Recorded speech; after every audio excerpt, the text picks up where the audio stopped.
No hay nada que Dios no pueda hacer en la vida de aquellos que confían en Él. Entonces, ¿por qué muchas veces los hijos de Dios pasan por dificultades y por momentos difíciles?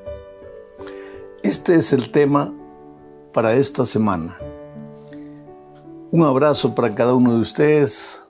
Muchas gracias por la oportunidad de abrir la palabra de Dios junto a ustedes. El título para la lección número 6 para el 10 de febrero del año 2024 es Me levantaré. Ese me levantaré es una expresión, es una exclamación de Dios. Porque el propósito de la lección de esta semana es justamente mostrar la indignidad de Dios delante de la violencia, delante del dolor que los opresores provocan en sus hijos en esta tierra. Infelizmente, aunque Él se levantará y hará justicia, el tiempo de Dios no es el tiempo de los seres humanos. Entonces vamos a la primera parte de este estudio bajo el subtítulo de El guerrero majestuoso. Mira, querido, puede haber pruebas en la vida de los cristianos. Puede haber momentos difíciles. El otro día alguien me decía, pastor, mira, cuando yo no conocía el Evangelio y vivía, pues mi vida no era un asesino, un ladrón, un matador, ¿no?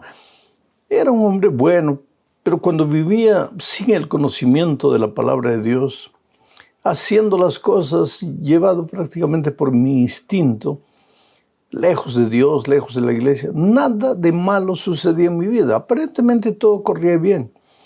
Pero cuando me entregué al Señor Jesucristo, ahí es que las dificultades surgieron, las pruebas. Comencé perdiendo el empleo, después vinieron otros problemas, problemas en la familia, problemas con los hijos. Entonces mi pregunta es, si cuando yo estaba lejos de Dios no me pasaba nada, digamos, de malo así, ¿por qué ahora que me entregué al Señor Jesucristo me sucede todo lo que me sucede? Bueno, esta es una pregunta que mucha gente se hace. Pero vamos a ver lo que dice el Salmo 18, versículos 1 al 6. Para que tú veas que Dios es todopoderoso, protector, guardador. Y entonces viene la pregunta, pues entonces, ¿por qué sus hijos sufren? Bueno, vamos a leer el texto. Dice así. Te amo, oh Jehová, fortaleza mía. Mira la expresión, fortaleza mía. Para el salmista, Dios era fortaleza. Fortaleza viene de la palabra fuerte. Es un lugar donde tú te escondes y el enemigo no te va a tocar. Te amo, oh Jehová, fortaleza mía. Jehová, roca mía. Mira la expresión, roca mía. Y castillo mío, y mi libertador. Dios mío, fortaleza mía, en Él confiaré. Mi escudo y la fuerza de mi salvación, mi alto refugio. Invocaré a Jehová, quien es digno de ser alabado, y seré salvo de mis enemigos. Me rodearon ligaduras de muerte, y torrentes de perversidad me atemorizaron. Ligaduras del Seol me rodearon, me tendieron lazos de muerte. En mi angustia invoqué a Jehová y clamé a mi Dios. Él oyó mi voz desde su templo y mi clamor llegó delante de él a sus oídos. Vamos a pensar un poco en lo que el salmista está diciendo aquí. Él se agarra de Dios, se aferra a Dios. Él se dirige a Dios, él deposita su confianza en Dios y le llama mi Dios todopoderoso, fortaleza mía, mi roca, mi refugio. Y no dice mi refugio, dice mi alto refugio. Un refugio ya es un lugar seguro, pero el salmista dice aquí mi alto refugio, quiere decir hay más seguridad todavía. Y sin embargo el salmista dice, a pesar de todo eso, me rodearon lazos de muerte. Vinieron dificultades. Estuve a punto de desanimarme, pero la manera bonita como él termina el versículo 6 me impresiona. Dice, en mi angustia invoqué a Dios invoqué a Jehová, clamé a mi Dios, y Él oyó mi voz desde el santuario. Él oyó mi voz. Entonces, eso es lo que la primera lección que nos enseña, que la palabra de Dios nos enseña esta semana. Primero, el hecho de que tu Dios es grande, todopoderoso, el Señor de los ejércitos. El hecho de que Dios es tu roca firme, tu refugio alto, tu escudo, tu libertador, no quiere decir que no vas a tener dificultades, porque infelizmente, querido, vivimos en un mundo de dolor, en un mundo de miseria, de violencia, de sufrimiento, de lágrimas, de enfermedades y de muerte. Eso no es culpa de Dios. Cuando Dios nos creó, nos entregó, nos colocó en un mundo perfecto, donde no había lluvia, no había tormenta, no habían vientos, huracanes, y no había egoísmo, miseria y nada en el corazón de Adán y Eva originalmente. Infelizmente Dios nos creó con libertad, y el ser humano, Adán y Eva, haciendo un uso equivocado de esa libertad, permitieron que el pecado entrase, y el pecado es dolor, muerte, traición, violencia, guerra, sufrimiento, dolor y todo lo demás. Entonces nosotros vivimos en este mundo. Tú no vas a encontrar en la Biblia un lugar donde Dios diga, porque tú me entregas tu corazón, porque tú ahora eres mi hijo, ya no vas a sufrir, ya no vas a pasar dificultades. No, no. Lo que Él dice es que en medio de las dificultades Él siempre va a estar con nosotros. Él va a ser nuestra fortaleza, nuestro refugio. Puedes clamar a Él, puedes invocar su nombre. Y como dice el salmista, Él te va a oír y Él te va a responder, no en el tiempo que tú quieras, sino en el tiempo que Dios vea que es necesario que aparezca en tu vida. Vamos a la segunda parte de este estudio. Voy a leer otro salmo, el Salmo 76, versículos 4 al 7. Dice, glorioso eres tú. Mira cómo el salmista se dirige a Dios, glorioso, lleno de gloria, de esplendor. Glorioso eres tú, poderoso más que los montes de Gaza. Los fuertes de corazón fueron despojados, durmieron su sueño. No hizo uso de sus manos ninguno de los varones fuertes. A tu reprensión, oh Dios de Jacob, el carro y el caballo fueron entorpecidos. Tú, temible eres tú, ¿y quién podrá estar firme en pie delante de ti cuando se encienda tu ira? Percibe lo que el salmista está diciendo aquí. Describe el poder. Solo al sonido de su voz, los carros de guerras caen por tierra, los caballos desaparecen, los ejércitos son incapaces de tocar a su pueblo. Dios es todopoderoso. Entonces, el hecho de que sufrimos en esta tierra no es porque nuestro Dios no pueda hacer algo para defendernos, no es porque Él sea incapaz, ni es porque nos olvidó, es simplemente porque vivimos en un mundo manchado de pecado. Y este peregrinaje de dolor, de sufrimiento, va a durar hasta el día de la venida de Cristo. Sin embargo, aunque el dolor es una realidad en tu vida, Dios te ha prometido una cosa. Tú puedes sufrir un día, 2 días, 3 días, pero finalmente Dios aparece en el escenario y te liberta, te saca del valle del dolor, del sufrimiento, te guía hasta un puerto seguro. Ahí está el mérito, porque el otro día alguien me dijo, pero pastor, si estoy sin Cristo sufro, si estoy con Cristo también sufro. Entonces, ¿cuál es la ventaja de estar con Cristo? Ah, querido, es que cuando estás sin Cristo viene el dolor y te desesperas. Pero cuando estás con Cristo viene el dolor y en medio del dolor eres capaz de confiar en Dios porque Él finalmente va a aparecer en tu vida. Vamos ahora sí a la segunda parte. Justicia para los oprimidos. Sabes, en esta parte vamos a ver que Dios cuida de los huérfanos, de los menesterosos, de las viudas, de la gente oprimida, de los extranjeros que por algún motivo tienen que salir de su país emigrando a otros países y no son bien tratados, Dios cuida de sus hijos que sufren. Dios no está con los ojos cerrados delante del dolor y del sufrimiento de esas personas.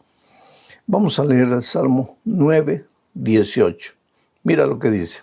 Porque no para siempre será olvidado el menesteroso. Esta expresión es interesante. Porque no para siempre será olvidado el menesteroso.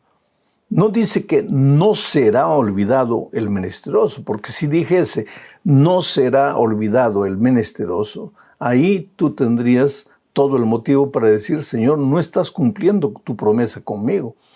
Pero la promesa implica sufrimiento para los hijos de Dios, pero no para siempre. Dice, porque no para siempre será olvidado el menesteroso, ni la esperanza de los pobres perecerá perpetuamente. La esperanza de los pobres no perecerá perpetuamente.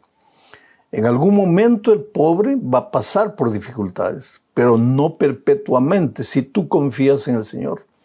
Mira que aquí el salmista habla del menesteroso, habla del pobre. Dios se preocupa por la gente que sufre.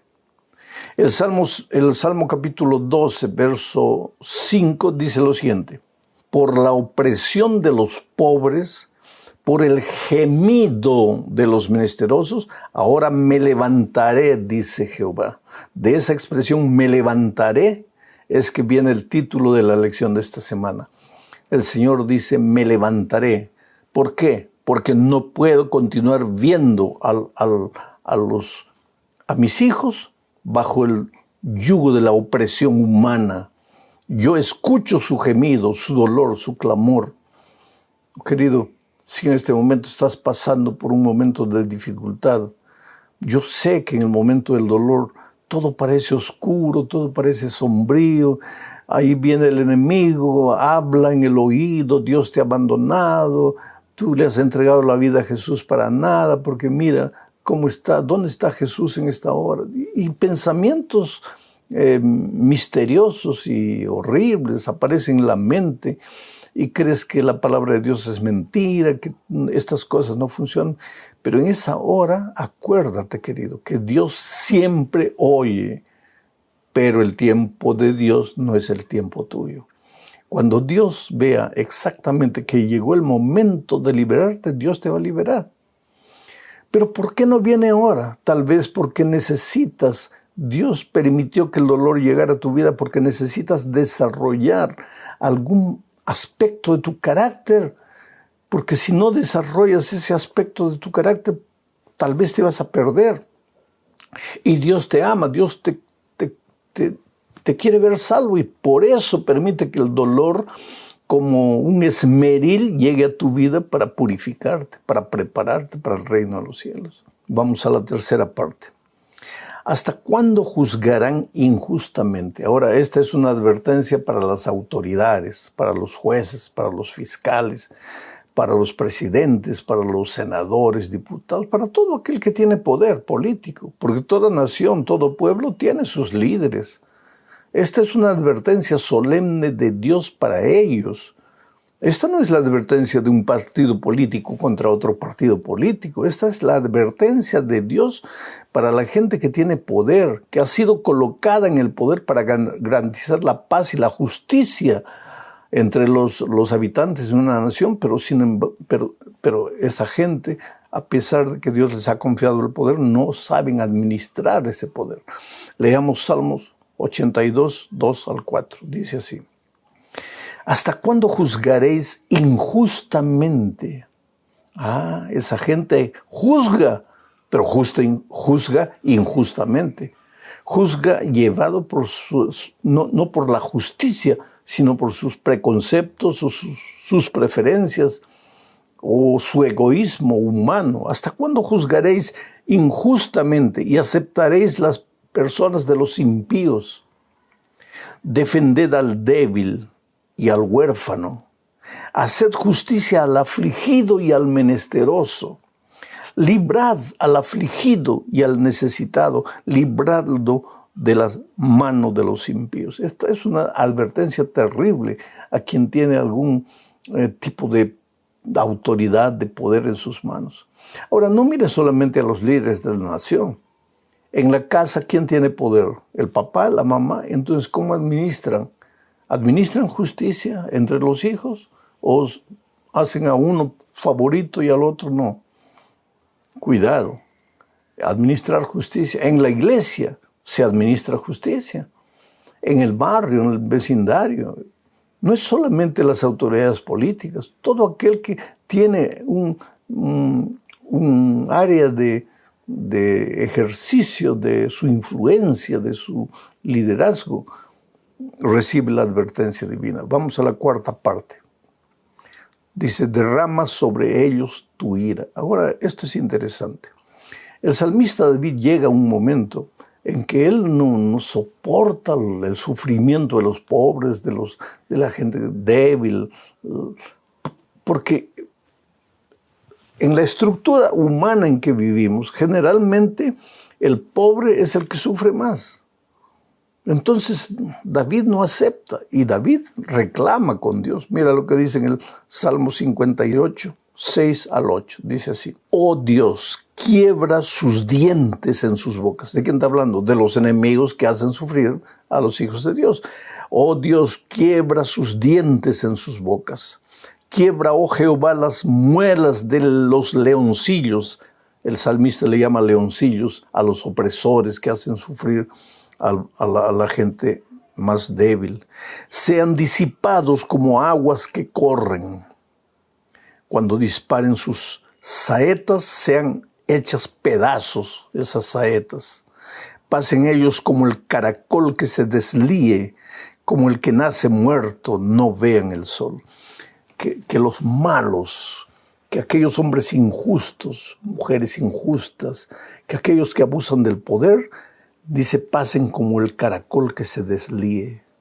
Dicen que cuando hay mucho calor y mucha falta de humedad, sequedad, los caracoles se van como derritiendo, deslíendo. Es un verbo interesante, deslíe, se desintegra, se hace nada.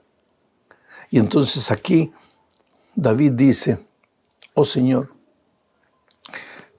tú destruye los dientes de los leoncillos.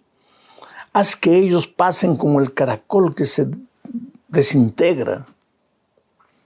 Pero mira, percibe, él no dice, Señor, ahora yo me levantaré y yo voy a quitarle los dientes a los leones. No, dice, Señor, tú quítales, porque, querido, la obra de hacer justicia no es el fruto de que el pueblo vaya adelante a gritar, a reventar casas y puertas y ventanas. No, no, no.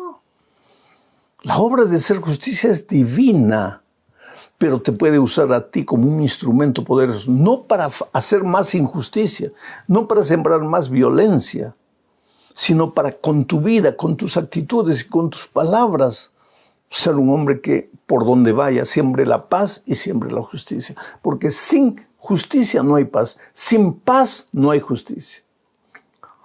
Finalmente, terminamos esta lección hablando del juicio que el Señor realiza en su santuario. Leamos Salmo 96, 6 al 10. Dice así: alabanza y magnificencia delante de Él, poder y gloria en su santuario.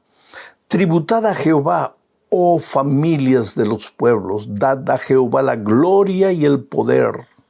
Dad a Jehová la honra debida a su nombre. Traed ofrendas y venid a sus atrios. Adorad a Jehová en la hermosura de su santidad. Temed delante de él toda la tierra. Decid entre las naciones, Jehová reina. También afirmó el mundo, no será conmovido. Juzgará a los pueblos en justicia. Este es un cántico de alabanza del salmista. Finalmente Dios hará justicia. ¿Y dónde hará justicia? En su santuario.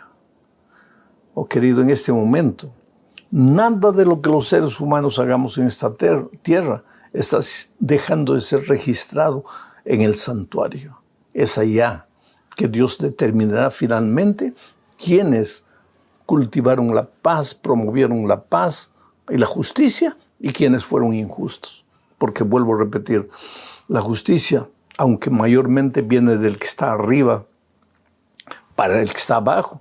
El que está abajo también puede ser una persona injusta. Y pueden decir, bueno, yo estoy reflejando lo que recibo de arriba. Sí, de arriba de los hombres, no de arriba de Dios. Porque Dios es un justo, es un Dios justo, es un Dios que ama. Tú eres un instrumento de justicia en este mundo. Administra justicia, no seas opresor. Trata bien a tus empleados. Ellos son seres humanos que tienen sueños, tienen sentimientos, tienen emociones. Respétalos. Respeta al que está debajo de ti, en el trabajo, en la escuela, en el barrio, en la casa, donde sea. Dios te ama. Dios quiere que tú seas un reflector de su carácter. Tú seas un transmisor del amor, un promotor de la paz, un administrador de la justicia. Que Dios te bendiga ricamente. Felicidades.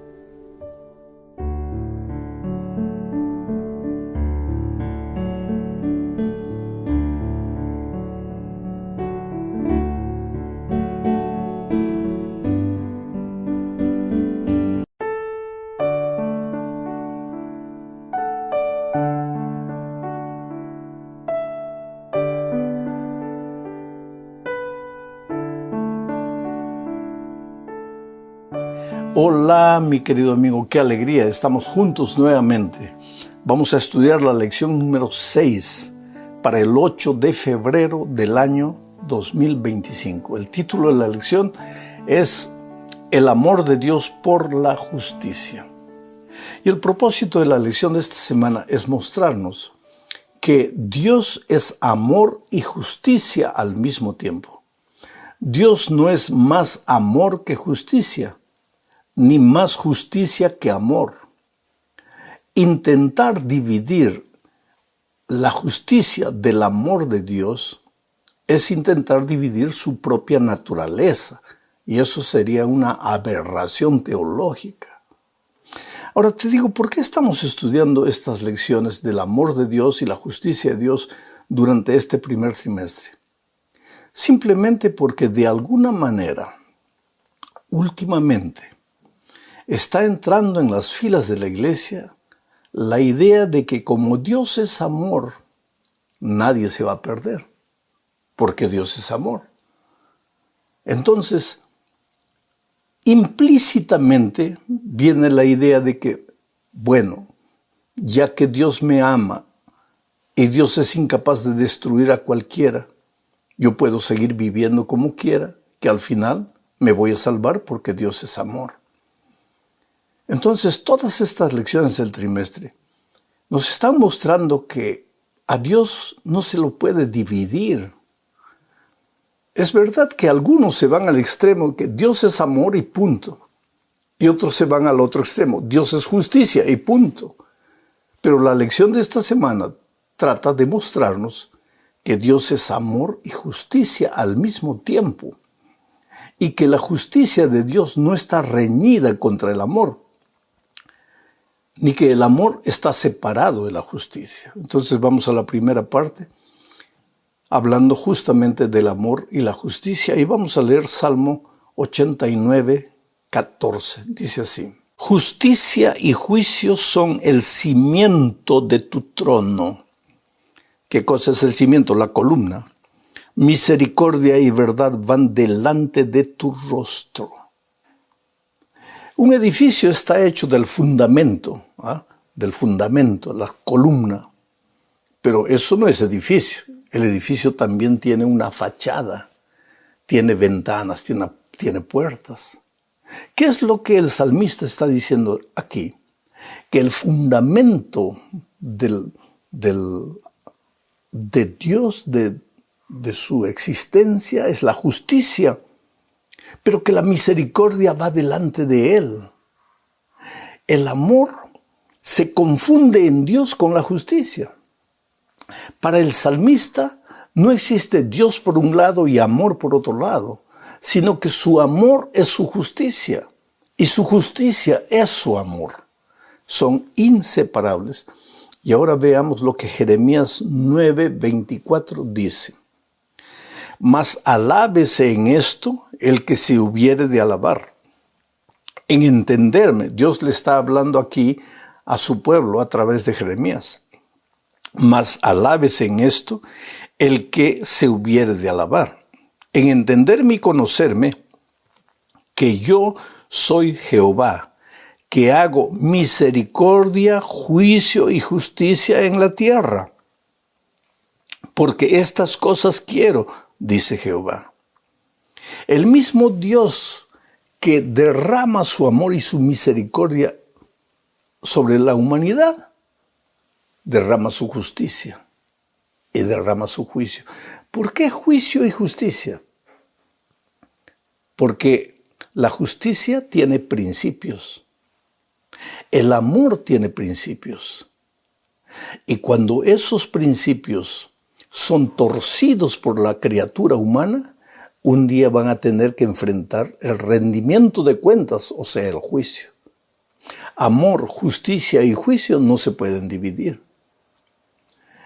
Pero qué miedo, viene el juicio. No, el juicio divino no es para que tengas miedo.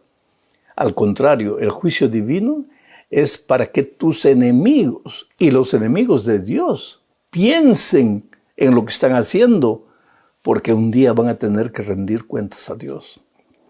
¿Por qué tienes que tener miedo al juicio?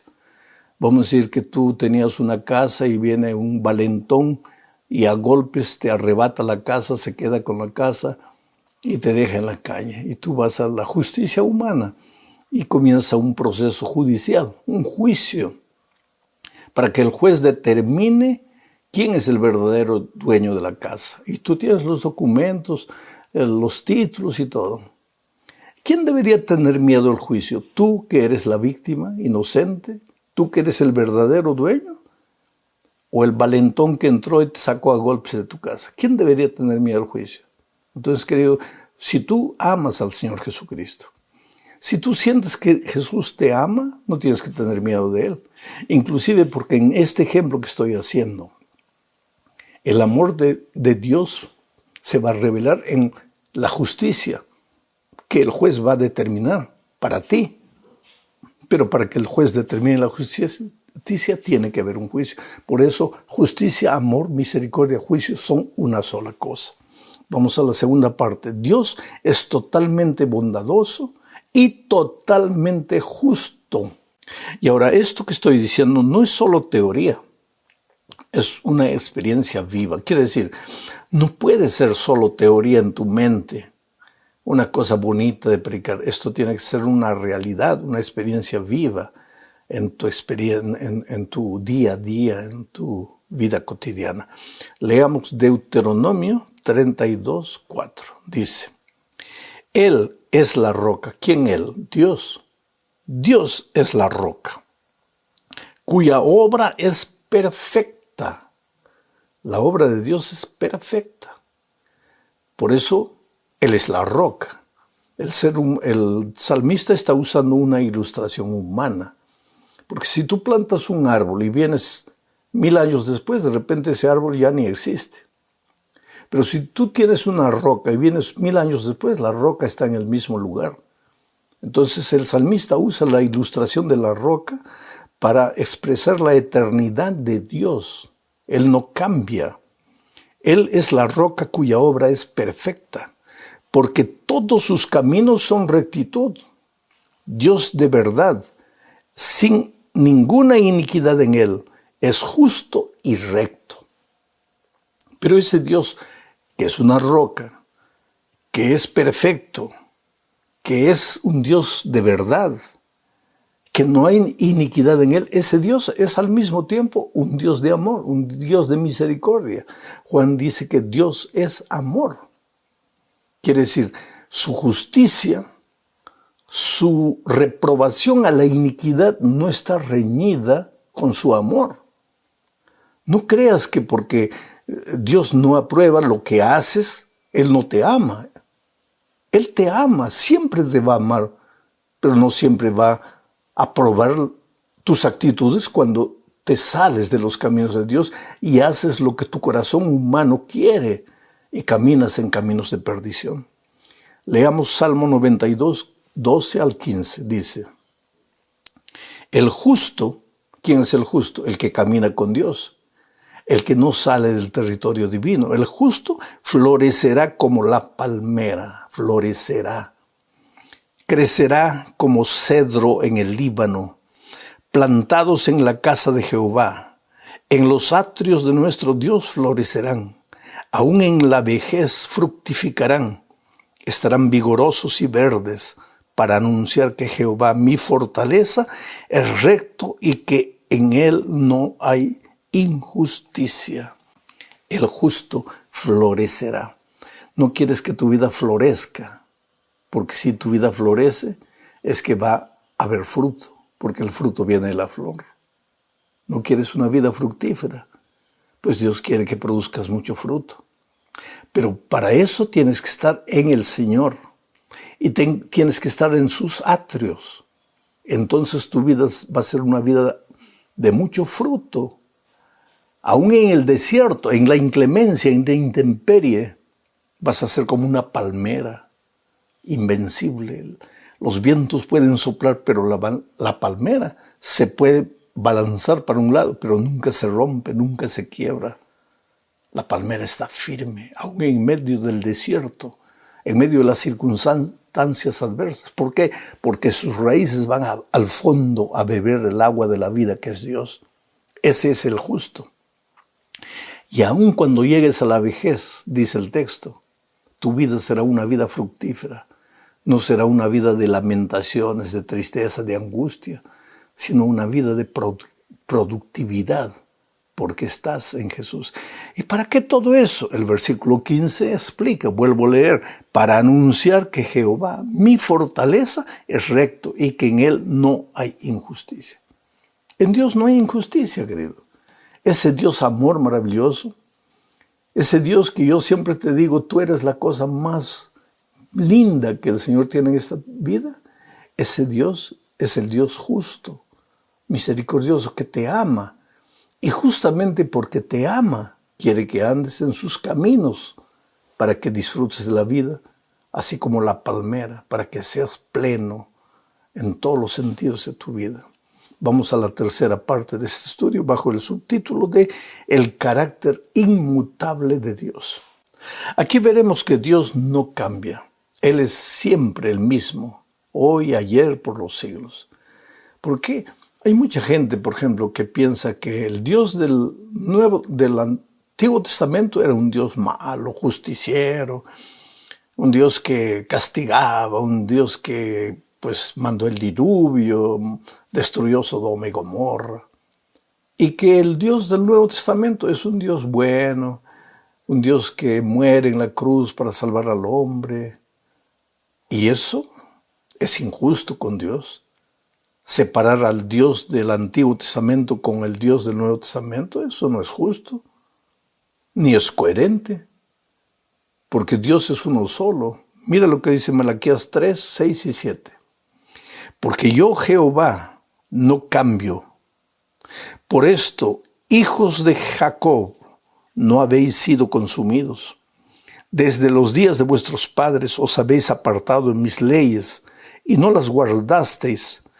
Volveos a mí y yo me volveré a vosotros, ha dicho Jehová de los ejércitos.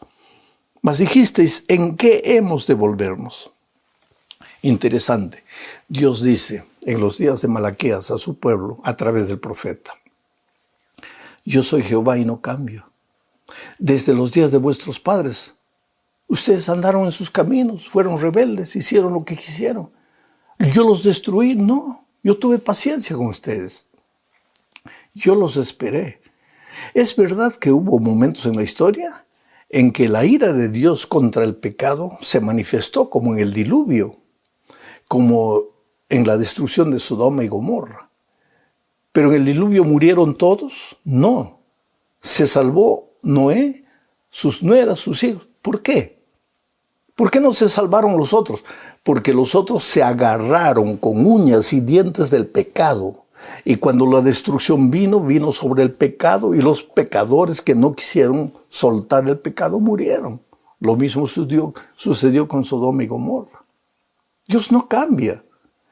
El mismo Dios del Antiguo Testamento es el Dios del Nuevo Testamento, porque en Apocalipsis capítulo 19 vemos que cuando Jesús regrese a esta tierra, simbólicamente viene montado en un caballo blanco como un guerrero victorioso.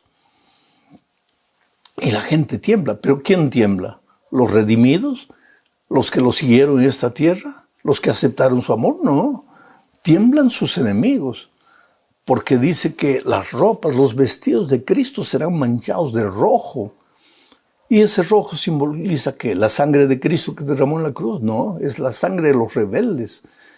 ¿Por qué mueren los rebeldes? ¿Por qué murieron los rebeldes en Sodoma y Gomorra? Porque no quisieron apartarse del pecado.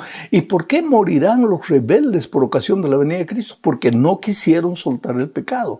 Pero en todo ese tiempo hubo un Dios paciente, un Dios amoroso, un Dios que llamó, un Dios que esperó. Leo ahora Santiago 1:17, dice: toda buena dádiva y todo don perfecto desciende de lo alto, del Padre de las luces, en el cual no hay mudanza ni sombra de variación. Está claro, en Dios no hay mudanza ni sombra de variación.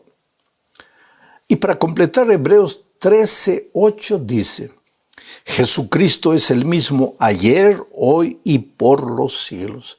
Entonces, querido, no hay un Dios malo y un Dios bueno. No hay un Dios amor y un Dios justicia. Dios es amor y justicia al mismo tiempo. El Dios del Antiguo Testamento es el mismo Dios del Nuevo Testamento.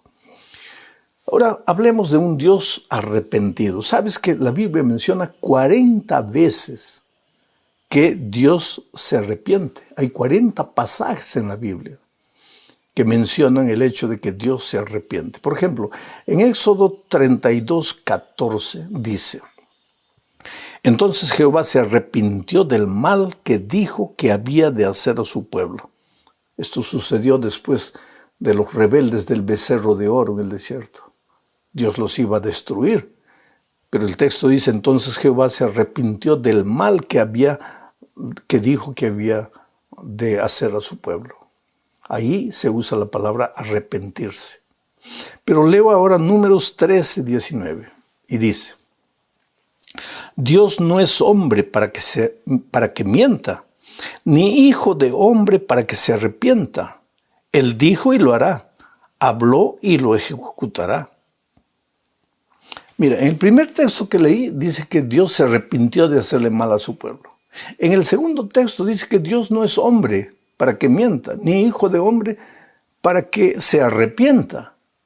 Entonces viene la pregunta: ¿Dios se arrepiente o no se arrepiente? Esto es como la ira divina. La ira divina no es una emoción descontrolada, mala, perversa, no. La ira de Dios es la reacción del amor contra el pecado. Y el arrepentimiento del hombre es porque hizo mal y le duele haber hecho el mal. Pero el arrepentimiento de Dios, si podemos hablar así, es el amor de Dios desbordando, esperando, la longanimidad de Dios alcanzando al pecador, al ser humano. Cuando dice Dios no es hombre para que mienta, ni hijo de hombre para que se arrepienta, está hablando exactamente de que el arrepentimiento divino no es como el arrepentimiento humano. El arrepentimiento divino es la expresión de su amor. Quiere decir, tú mereces la muerte, has entrado al territorio de la muerte, vas a morir, pero yo te amo y te voy a esperar, y te voy a esperar. Y si tú abandonas el pecado, mi ira se va a soltar contra el pecado, pero como tú lo abandonaste, tú ya no serás una víctima de la destrucción. Por eso hoy es el día de buena nueva. Hoy es el día de salvación. Llegamos a la parte final de este estudio. hablando de aferrarse al amor y a la justicia. Y quiero enfatizar lo que dije en la parte final del comentario previo. Dios desata su ira contra el pecado, no contra el ser humano. Y el ser humano que será destruido y alcanzado por la ira de Dios será el que no quiso soltar el pecado. Pero el que se arrepiente y vuelve los ojos a Dios, ese será salvo. La Biblia dice, mira, no quiero la muerte del impío. Dios no quiere la muerte del impío. Yo quiero que el impío se arrepienta y vuelva. Dios no quiere la muerte del pecador, del ser humano. Pero cuando el ser humano insiste en no soltar el pecado, pues la ira de Dios viene y alcanza al pecado y al pecador que no lo quiso soltar. Leo Mateo 5, 43 al 48. Oísteis que fue dicho, amarás a tu prójimo y aborrecerás a tu enemigo. Pero yo os digo, amad a vuestros enemigos, bendecid a los que os maldicen, haced bien a los que os aborrecen, y orad por los que os ultrajan y os persiguen, para que seáis hijos de vuestro Padre que está en los cielos, que hace salir su sol sobre malos y buenos, y que hace llover sobre justos e injustos. Porque si amáis a los que os aman, ¿qué recompensa tendréis? ¿No hacen también lo mismo los publicanos? Y si saludáis a vuestros hermanos solamente, ¿qué hacéis de más? ¿No hacen también así los gentiles? Sed pues vosotros perfectos, como vuestro Padre que está en los cielos es perfecto. Pero el pensamiento central de este texto que acabo de leer es el versículo 45, la última parte, que dice, Dios hace salir el sol sobre buenos y malos. Es por eso que siempre digo que Dios ama al bueno y al malo. No es que Dios deje de amar al malo. Pero ¿por qué el malo va a morir en el día final? Porque no quiso soltar el pecado. Porque cuando digo Dios ama a los buenos y a los malos, no estoy diciendo que Dios va a salvar a los buenos y a los malos. La Biblia no dice eso. Todos los textos bíblicos que hemos leído no enseñan eso. Lo que enseñan es que Dios nunca deja de amar al ser humano, sea bueno o sea malo, pero que Dios llama y llama y llama. Y en el día final, cuando la ira de Dios se desate sobre el pecado, todos los que no quisieron soltar el pecado serán destruidos juntamente con el pecado. Oh querido, Dios te ama. Por más que en este momento tu vida sea una vida deshecha, por más que en este momento te sientas perdido, condenado, Dios te sigue amando. Ah, pastor, pero he caído. 7 veces cae el justo y vuelve a levantarse. Nadie se va a salvar porque cayó, pero tampoco nadie se va a perder porque cayó. Si alguien se pierde será porque cayó y no quiso levantarse. Y cuando digo cayó en el pecado, se agarró del pecado y no lo quiso soltar. Entonces cuando la ira de Dios se desate sobre el pecado, se desatará también sobre el ser humano que no quiso soltar el pecado. Entonces el hecho de que te has ido lejos de Dios no quiere decir que tienes que permanecer allá. El hecho de que has fallado no quiere decir que tienes que continuar en esa situación. Ven a Jesús, Él te ama. ¿Cómo vengo? No tengo fuerzas. Déjate traer por el amor de Jesús. Pero pastor, mi vida está llena de pecado. Deja que Él te lave, que Él te limpie. Es su amor purificador que te transforma. Ven a Él. El próximo sábado ve a la iglesia tal como estás. No prometas nada, simplemente ve y dile, Señor, estoy aquí, no tengo fuerzas, no soy nada, me siento perdido. Pero deja que el amor de Jesús te envuelva completamente, te perdone y te transforme. Un abrazo, querido.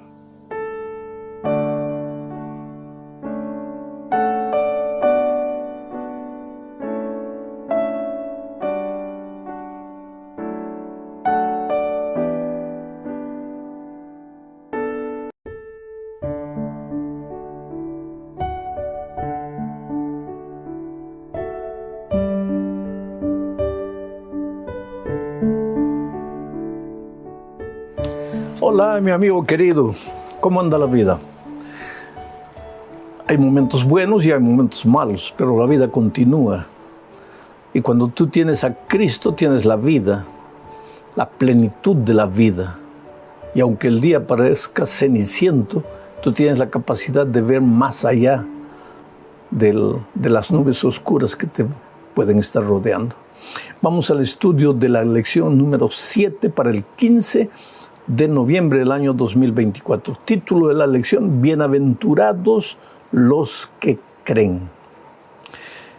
El propósito de esta lección es mostrar que Jesús no tenía miedo de mencionar personas que eran capaces de dar testimonio de él, de su misión redentora.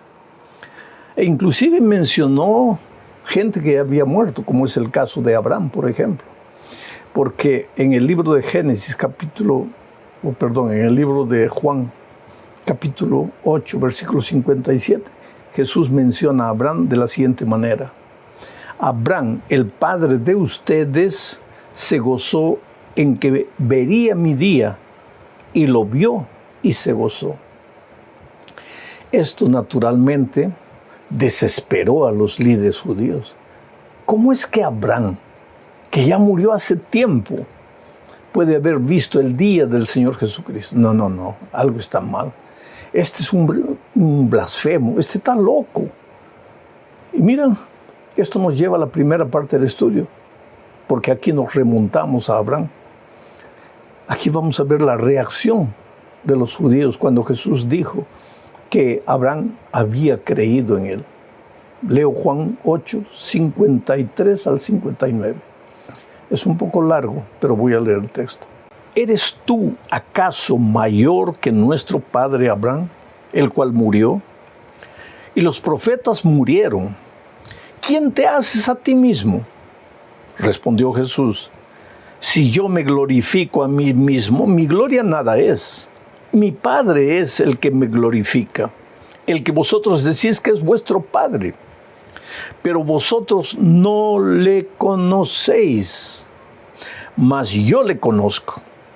Y si dijere que no le conozco, sería mentiroso como vosotros. Pero le conozco y guardo su palabra. Voy a parar aquí para comentar algo.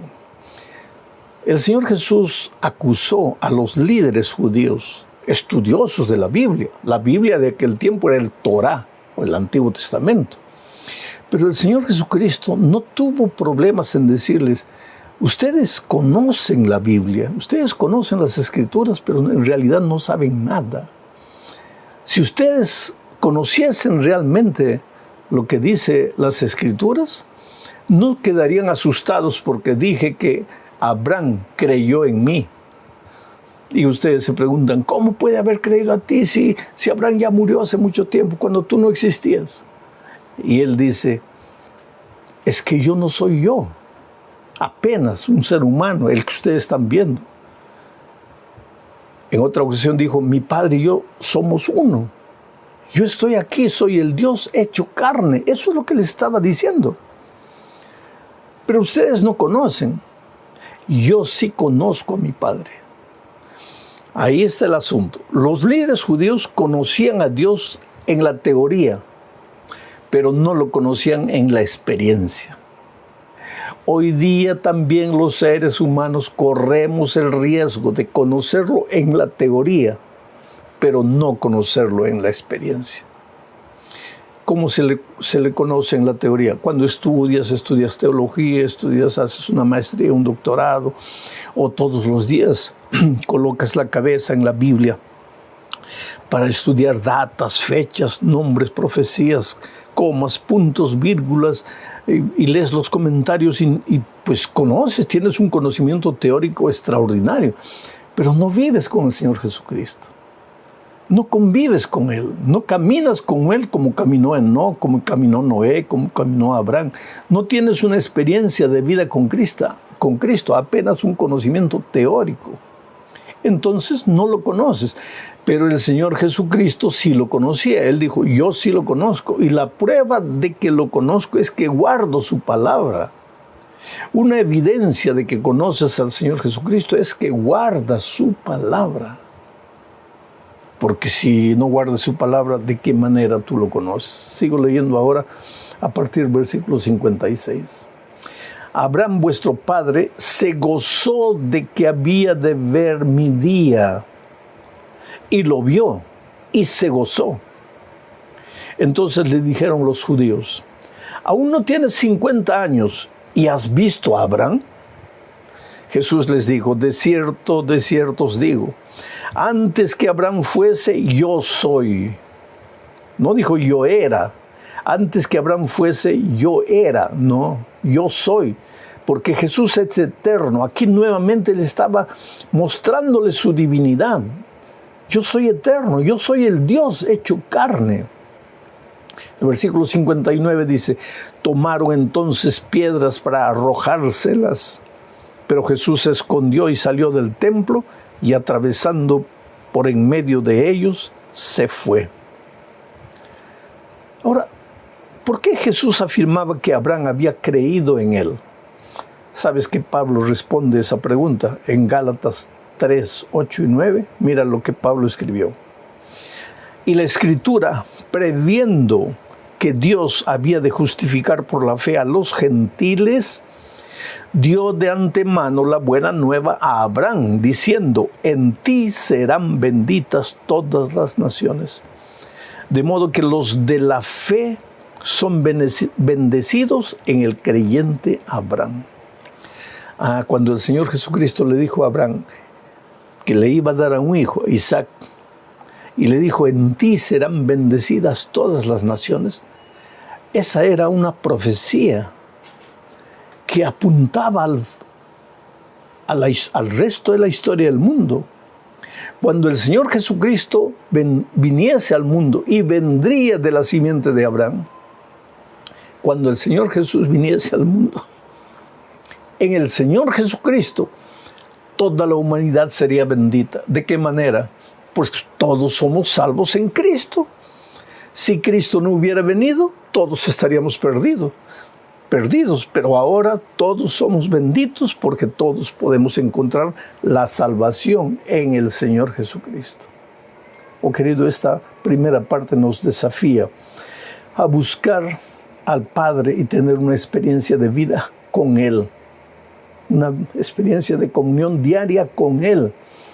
Nos desafía a que nuestro conocimiento de Jesús no sea apenas teórico, sino que sea un conocimiento experimental de vida cada día, a través del estudio de la palabra de Dios, a través de la oración permanente en todo tiempo, relacionando todo lo que hacemos durante el día con Dios, y a través de la testificación, o sea, buscando una persona para traerla a Jesús. Cuando hacemos esas tres cosas, estamos caminando con Dios, estamos experimentando la presencia de Jesús en nuestra vida.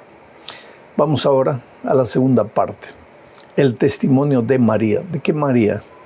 María, la mujer pecadora que un día se arrepintió, un día fue conquistada por el amor del Señor Jesucristo. Una mujer que fue capaz de ver al Señor Jesucristo muriendo por ella y por eso lo ungió. Leo Juan 12, 7 y 8, dice, entonces Jesús dijo, déjala, para el día de mi sepultura ha guardado esto, porque a los pobres siempre los tendréis con vosotros, mas a mí no siempre me tendréis. Voy a contar un poco el contexto de esta historia. El Señor Jesucristo fue invitado a la casa de Simón, a una cena especial donde había gente importante, había muchos líderes de renombre. El Señor Jesucristo estaba ahí. Y María, que era sobrina de Juan, de Simón, también estaba por ahí. María había tenido una vida de pecado, una vida triste, porque el pecado arruina, el pecado invierte los valores, el pecado te hiere. Y aunque cuando llega la salvación a ti y Jesús te perdona y te transforma, las cicatrices del pecado están ahí para siempre en tu vida. Cuando María vio al Señor Jesucristo, no lo vio solamente como el invitado a la fiesta de Simón. lo vio como el Señor Jesús, que moriría por ella en la cruz del Calvario. Entonces tomó un frasco de perfume carísimo y lo ungió a Jesús con ese perfume. Entonces dice el texto que Judas, que era el tesorero del grupo, se levantó y dijo: Maestro, ¿por qué estamos desperdiciando este perfume carísimo? Podríamos venderlo y darlo a los pobres. Si era realmente que él quería dar ese dinero a los pobres, o quería aprovecharse de ser el tesorero para agarrar un poco de dinero para él, no sabemos. El texto bíblico no dice. Pero que él, Judas, no tenía la capacidad que María Magdalena tuvo de ver al Señor Jesucristo como el Mesías que moriría en la cruz. Eso sí era verdad. Judas no tuvo esa capacidad. María sí. María, cuando ungió al Señor Jesucristo, ese ungimiento con perfume, con bálsamo, se hacía con los cadáveres, con las personas muertas, antes de que fueran enterradas. O sea, María, al ungir al Señor Jesucristo, estaba expresando su fe en que ese Cristo que estaba ahí vivo en ese momento moriría para salvarla a ella del pecado. Por eso la ungió. Y cuando la gente reclamó, Jesús dijo: entonces déjenla. Ella me está preparando para la tumba. Voy a leer el texto de nuevo para que veas lo que dijo el Señor Jesucristo. Entonces Jesús dijo: déjala. Para el día de mi sepultura ha guardado esto. Para el día de mi sepultura ha guardado esto, pero no esperó que muriese, sino que lo ungió en vida. Esto nos enseña una lección. Los grandes discursos que quisieras dar algún día por alguna persona, tu padre, tu madre, dáselos mientras están vivos. Porque cuando mueran, ya no escuchan, ya no saben, ya no se enteran de nada. Si tienes que perdonar a alguien, perdona ahora. Si tienes que decir a alguien que lo amas, díselo ahora. Si tienes que decir a alguien de tu admiración, díselo ahora que está vivo, no cuando esté muerto. María podría haber esperado que Jesús muriese para ungirlo, lo ungió en vida. Y hoy día la historia de María se cuenta, a donde el evangelio es predicado, se cuenta la historia de María. Una mujer pecaminosa que tuvo la capacidad de ver al Señor Jesucristo como el Salvador del mundo. ¿Por qué? Tal vez porque fue pecadora. Tal vez los pecadores que besaron el polvo, que comieron la miseria de esta vida, que conocen el otro lado horrible de la vida lejos de Cristo, tal vez ellos tengan la capacidad de entender quién es Cristo, de entender qué sería de la vida de ellos sin Cristo. Qué cosa extraordinaria. Vamos a la tercera parte del estudio bajo el título de El testimonio involuntario de Pilato. Oh, querido Pilato, no creyó porque no quiso, porque evidencias tuvo. Hasta la esposa, en la víspera de la muerte del Señor Jesucristo, le dijo: he tenido un sueño, no debes tocar a ese hombre. Pero Pilato no aceptó. Pero por la presión social, por el cargo que tenía, hay mucha gente que no acepta al Señor Jesucristo por esas mismas presiones. Porque ¿qué dirá mi familia? Porque perderé el trabajo, porque me pasará esto, porque me pasará aquello, porque ¿qué dirán mis amigos? Presiones. Y aunque involuntariamente, él también testificó de Jesucristo. Leo lo que dice Juan 18, 37 y 38, dice: le dijo entonces Pilato a Jesús, ¿no? Luego, ¿eres tú rey? Respondió Jesús: tú dices que yo soy rey. Tú, Pilato, dices que yo soy rey. O sea, Pilato sin querer estaba diciendo, afirmando que Jesús era rey. No estaba simplemente preguntando. En el fondo, él sabía que Jesucristo era el rey de los judíos, no el rey físico, el rey espiritual. Pilato tuvo una vislumbre de la naturaleza divina de Cristo, pero no se rindió, no se entregó. Sigo leyendo. Tú dices que yo soy rey, fue la respuesta de Jesús a Pilato, y siguió diciendo, yo para esto he nacido, y para esto he venido al mundo, para dar testimonio de la verdad. ¿Te das cuenta? Tú dices que soy rey, pues yo he venido para este mundo, pero no para tener una corona de oro en mi cabeza, sino para dar testimonio de la verdad, porque yo soy el Dios hecho carne. Todo aquel que es de la verdad oye mi voz. ¿Qué le estaba diciendo a Pilato? Le estaba haciendo un llamado. Oh Pilato, si tú eres un hombre que amas la verdad, vas a oír mi voz. Vas a venir a mí, te vas a entregar. Vas a aceptar que yo soy el Mesías que vino a morir por tus pecados. El versículo 38 dice, le dijo Pilato, ¿qué es la verdad? Miren, Jesús estaba hablando de él como la verdad. Pilato va a la teoría, porque así son los hombres. Yo conocí una persona que me decía preguntas y preguntas y preguntas. Quería hacerme caer con las preguntas. Pero en realidad, en el fondo de su corazón, él quería tener un encuentro con Cristo, pero tenía miedo. Y entonces se escondía atrás de las preguntas. Pilato también aquí se esconde atrás de la pregunta. ¿Qué es la verdad? Y cuando hubo dicho esto, salió otra vez a los judíos y les dijo, yo no hallo en él ningún delito.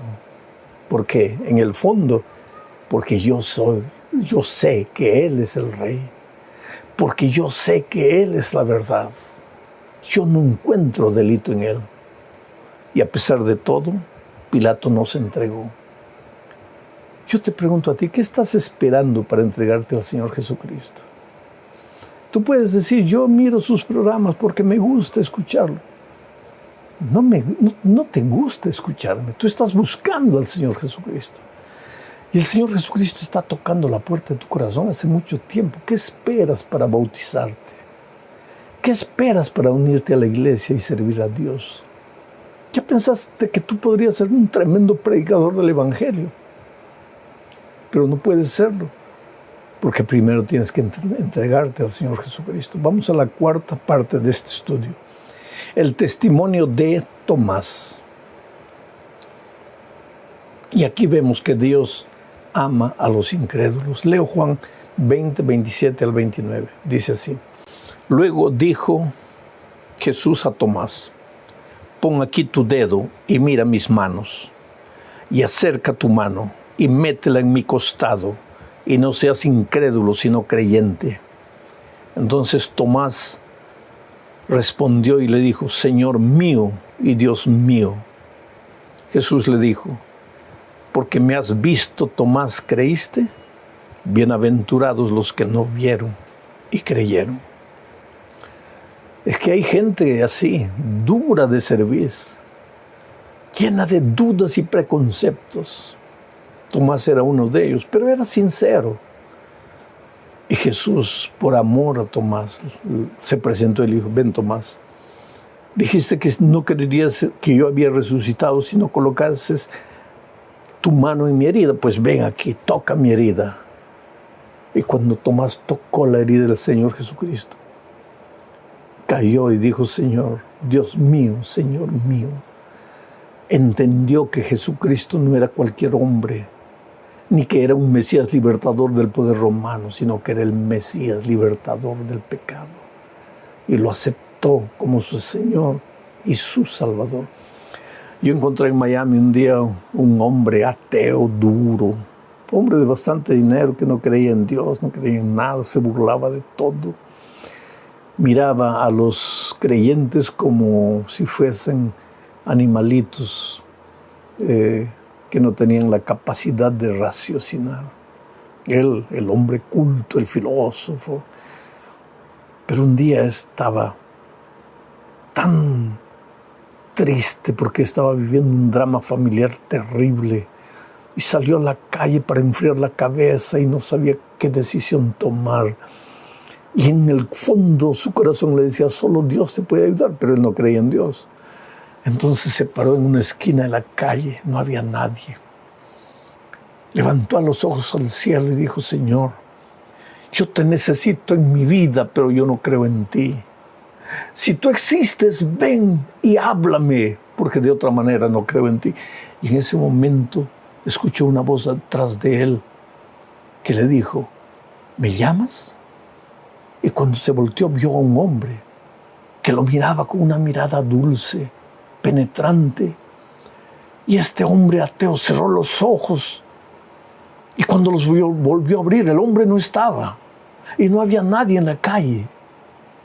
Pero él vio al hombre y escuchó la voz que le dijo: ¿me llamaste? Es que Dios ama a los incrédulos. Pero Jesús, ¿qué dijo? Porque me viste, creíste. Está bien, pero bienaventurados aquellos que no me ven y creen. Oh querido, ¿tú eres de aquellos que necesita ver al Señor para creer? ¿O de aquellos que puede creer simplemente leyendo su palabra? Vamos a la parte final de este estudio bajo el título de Nuestro testimonio en favor de Jesucristo. Pilato, sin querer, dio el testimonio. María Magdalena testificó de Jesús ungiéndolo. Juan el Bautista testificó de Jesús. Las multitudes testificaron de Jesús. ¿Y tú? Leo Hechos 1:8, dice: pero recibiréis poder cuando haya venido sobre vosotros el Espíritu Santo, y me seréis testigos en Jerusalén, en toda Judea, en Samaria y hasta lo último de la tierra. Solo que para que tú testifiques del amor de Jesús, el amor de Jesús tiene que haber transformado tu vida. Tienes que tener una experiencia viva, real con Cristo. Entonces sí, podrás anunciar con convicción a las otras personas que Jesucristo es real en tu vida. ¿Qué sería de ti si Jesús no te hubiera encontrado en el camino de la vida como un pájaro herido, sangrando? ¿Dónde estarías tú si el amor de Jesucristo no te hubiera transformado? Y ahora que llegaste a una experiencia de vida con Cristo, ¿guardarás eso para ti? ¿O testificarás con poder y con fuerza, anunciando al mundo que Jesús es real? Que Dios te bendiga.